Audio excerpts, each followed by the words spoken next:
কলকাতা থেকে ফিরে আসার পর আমি বাড়িতে বসেই ছিলাম এবং এই বসে থাকতে থাকতে বিরক্ত বোধ হয়। তখন আমরা একটা বিজনেস আইডিয়া খোঁজার চেষ্টা করি যেটা বাড়িতে করা যাবে।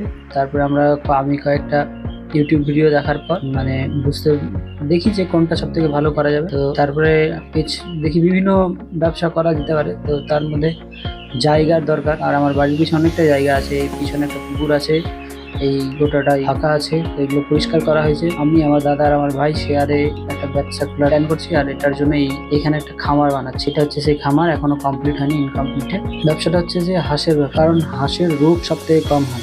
দুটো রোগ হয়, একটা হচ্ছে ডাক কলেরা আর একটা ডাক ফ্লু। সেটা সরকার থেকেই ভ্যাকসিন দিয়ে দেয়। ওই জন্য কিছুদিন আগে আমরা বাজারে গিয়ে 50টা হাঁসের বাচ্চা কিনে নিয়ে এসেছি। তার মধ্যে দুটো মারা গেছে, আর দেখাবো তোমাদেরকে। আমি নিজে হাতে একটা হ্যাচার মেশিনও বানিয়েছি, যেটাতে ডিম ফুটতে দিয়েছে। হাঁসের বাচ্চা অনেকটা বড় হয়ে গেছে, প্রায় 20 দিন হয়ে গেল কিনে আনা।